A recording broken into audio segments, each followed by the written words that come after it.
Well, in segment number 71, we covered the standard 50-30 system, where the object ball return track was 20 and the cue ball track was 50. And when you subtract the 20 from the 50, you get the aiming line of 30. What I've got on the table right now is I've got two variances of this. And I'm going to come over first of all to this corner, and I'm going to show you two different return tracks, which you saw in segment 71.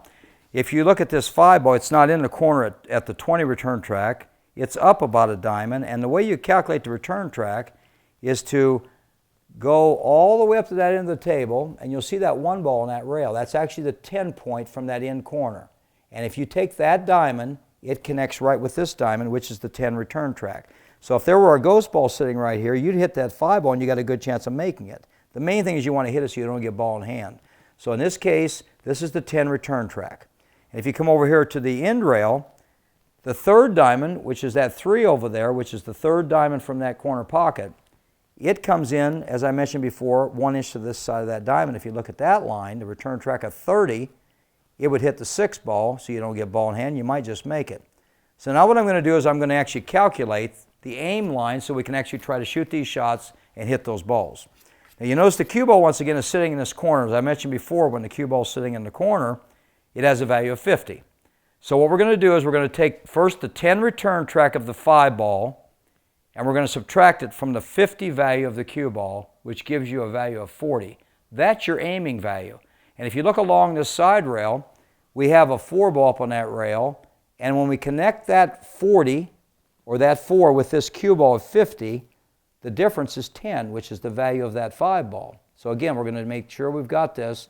Value of the object ball is 10, value of the cue ball is 50, you subtract the 2, and that gives you the aiming line. This entire line is the 50-40 aiming line. And we're going to shoot the cue ball right down that line now. And let's see what happens to that 5 ball if we can catch it. Just like this. Nice smooth stroke. Hit it just like this. The ball comes around over like this, comes down, and just barely misses the 5 ball. Now, if the cue ball goes a little bit long, I'm going to show you how to do that. I didn't quite stroke that properly, so I'm going to hit it again with just a little bit crisper stroke this time. Just like this, and the ball comes down, over like this, over like that, and comes down to that end of the table, and you catch the ball. So you can see how you can hit the 5. And you're going to hit that ball about 70% of the time. Now let's get rid of the 5 ball, and let's go to the 6 ball. On the 6 ball, it has a value of 30, that's the return track, and the cue ball is 50 again. Subtract 30 from 50, that gives you 20. And if you look up on that side rail, this track line right here, that line coming down, is the aiming line of 50 to 20. And if I shoot right down that line, let's see if we can hit that 6 ball. Hopefully we'll stroke this better this time.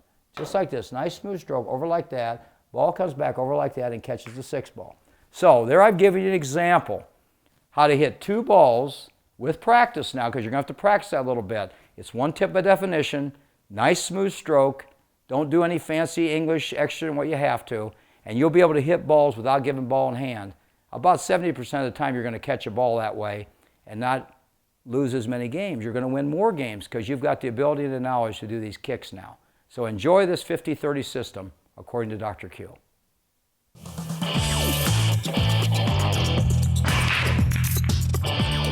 You don't have to play like a pro to enjoy the game I love.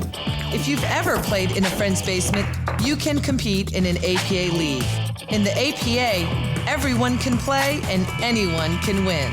So if you're looking for a fun night out with your friends and family, join an APA pool league today. Have fun, meet people, play pool. Visit poolplayers.com today.